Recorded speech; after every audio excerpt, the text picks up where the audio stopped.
Oke, sebelumnya Assalamualaikum warahmatullahi wabarakatuh.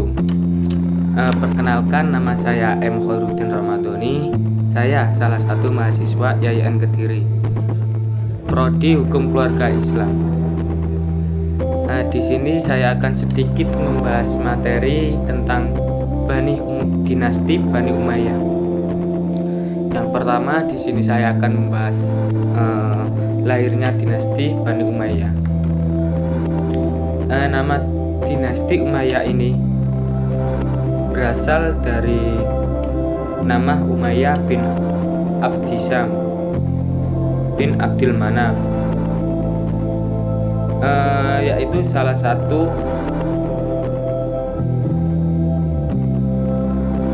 dari pimpinan kabilah Quraisy di zaman jahiliyah.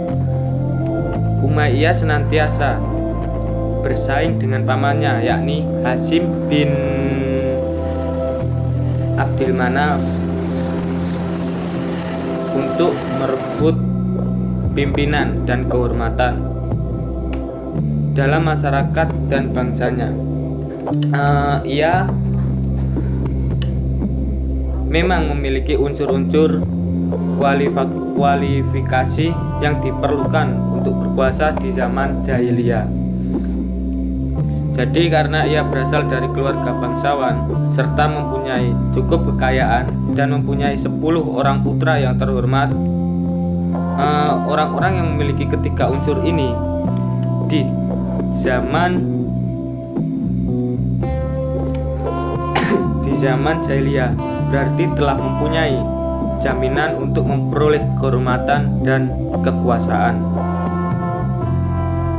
Dalam pertentangan yang sangat memuncak antara Bani Hasyim dengan Bani Umayyah yang telah menelurkan perang saudara pada akhir masa Khalifah Khulafaur Rasyidin. Lahirnya dinasti Umayyah ini di bawah pimpinan Muawiyah bin Abi Sufyan dalam tahun 41 Hijriah.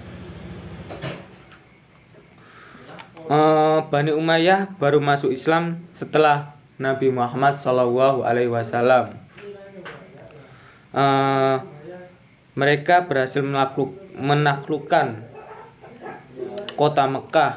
Pada dasarnya Bani Umayyah ini sudah sangat lama berkeinginan untuk menjadi khalifah, tetapi mereka belum berani menampakkan keinginannya itu. Pada masa Abu Bakar dan Umar, barulah setelah Umar meninggal, mereka menyokong atau mendukung percalonan Utsman sebagai khalifah dalam musyawarah yang dilakukan oleh 6 orang sahabat. Sejak saat itu Bani Umayyah mulai meletakkan dasar-dasar untuk menegakkan Khalifah Umayyah pada masa Utsman. Muawiyah menghancurkan segala tenaga dan kemampuannya untuk memperkuatkan diri dan menjadikan daerah Syam sebagai pusat kekuasaannya. Di masa Khalifah Utsman, yang merupakan salah seorang anggota klan Bani Umayyah, didukung menjadi gubernur di Syirah, sehingga tercapailah Bani Umayyah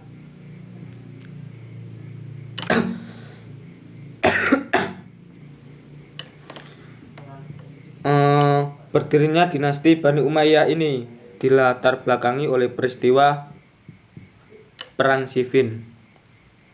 Setelah terbunuhnya Utsman bin Affan, Muawiyah bin Abi Sufyan beserta sejumlah sahabatnya angkat bicara di hadapan manusia dan mendorong mereka agar menuntut darah Utsman dari orang-orang yang telah membunuhnya. Tragedi kematian Utsman bin Affan ini selanjutnya dijadikan dalih untuk mewujudkan ambisinya. Muawiyah dan pengikut menuntut kepada Khalifah Ali, pengganti Utsman, agar dapat menyerahkan para pembunuh Utsman kepada mereka. Karena tuntunan tersebut tidak dipenuhi, akhirnya pihak Muawiyah menjadikannya sebagai alasan untuk tidak mengakui Khalifah Ali bin Abi Thalib dan memisahkan diri dari perintah pusat. Peristiwa tahkim ini dimenangkan oleh pihak Muawiyah dengan mengajukan usulan kepada pihak Ali untuk kembali kepada hukum Allah. Dalam peristiwa tahkim, Ali terpedaya oleh taktik dan siasat Muawiyah yang pada akhirnya ia mengalami kekalahan secara politis. Keberhasilan Muawiyah mendirikan dinasti Umayyah ini bukan hanya akibat dari kemenangan diplomasi di Siffin dan terbunuhnya Khalifah Ali saja. Sejak semula gubernur Suriah itu memiliki basis rasional yang solid sebagai landasan pembangunan politiknya di masa depan. Pertama, dukungan yang kuat dari rakyat Suriah dan dari keluarga Bani Umayyah sendiri. Yang kedua, sebagai seorang administrator, Muawiyah sangat bijaksana dalam menempatkan para pembantunya pada jabatan-jabatan penting. Ketika Muawiyah memiliki kemampuan menonjol, yakni sebagai negarawan. Dinasti Umayyah berkuasa selama 90 tahun, sejak 41 Hijriah sampai 132 Hijriah. Dengan berbagai cara Muawiyah dapat menduduki jabatannya khalifah dan menjadikan sebagai hak keturunannya. Dengan demikian Muawiyah telah mengubah sistem politik musyawarah dengan sistem manakji. Hal itu banyak didukung oleh kondisi umat Islam waktu itu. Sistem musyawarah masih terlalu maju sehingga ajaran Nabi ini hanya dapat berjalan selama hanya dalam waktu 30 tahun, yaitu masa Khulafaur Rasyidin. Sesudah itu umat Islam belum siap.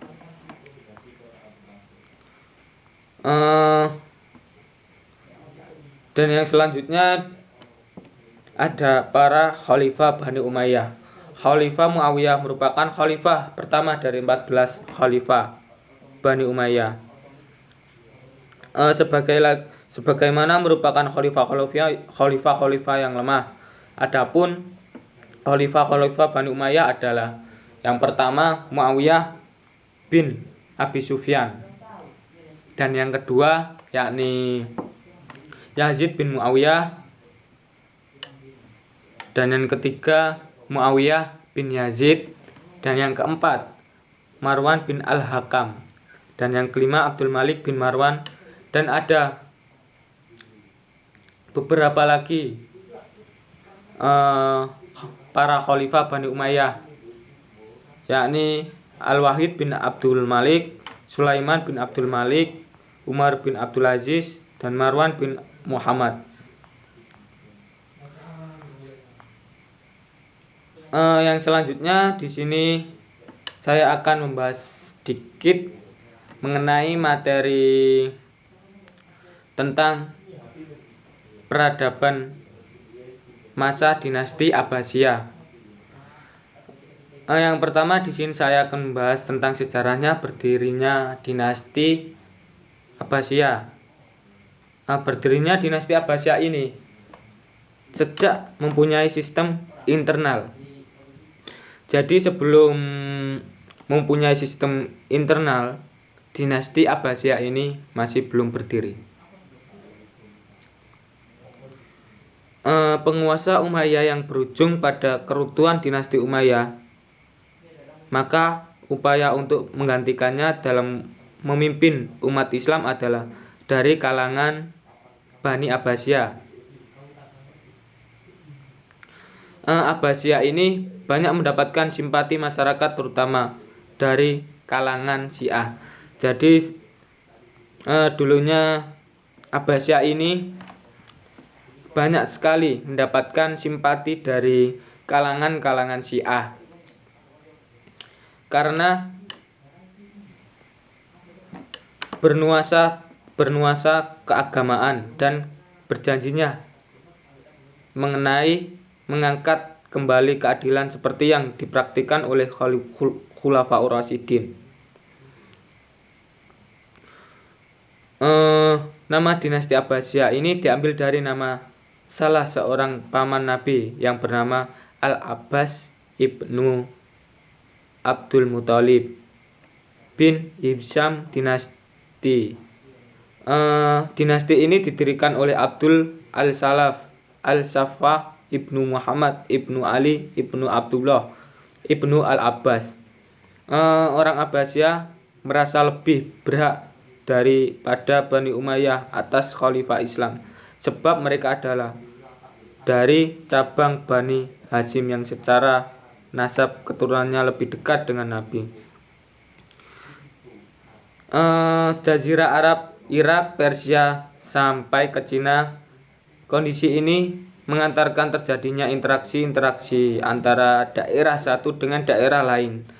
Interaksi ini memungkinkan proses asimilasi budaya dan peradaban setiap daerah.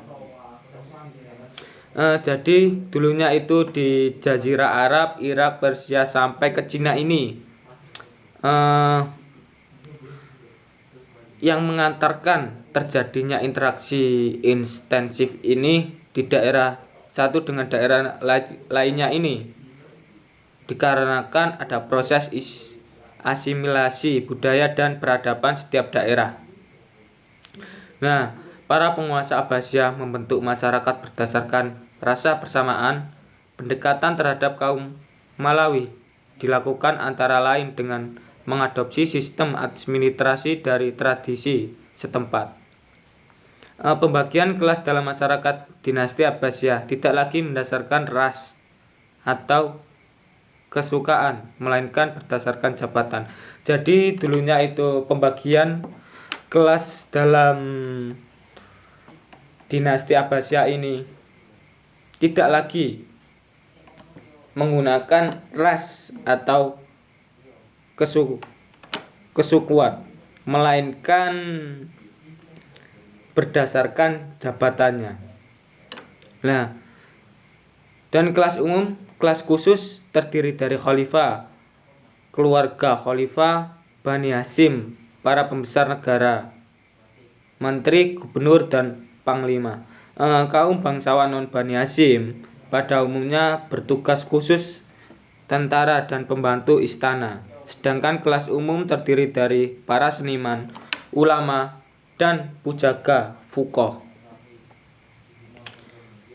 Yang selanjutnya akan membahas sedikit tentang perkembangan peradaban Islam pada masa Daulah Abbasiyah.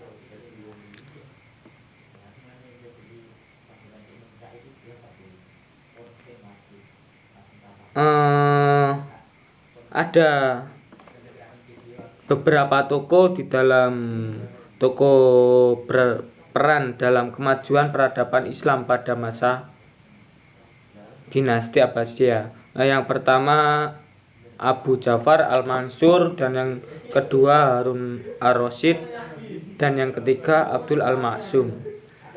Sekian dari pembahasan kali ini. Mungkin lain kali bisa kembali membahas tentang yang lain. Mungkin di sini saya ada kesalahan, itu murni dari saya, dari diri sendiri, dan apabila ada kelebihan itu murni dari Allah Subhanahu wa taala. Sekian dari saya. Apabila ada kesalahan, saya mohon maaf yang sebesar-besarnya. Saya akhiri di Shiratal Mustaqim. Assalamualaikum warahmatullahi wabarakatuh.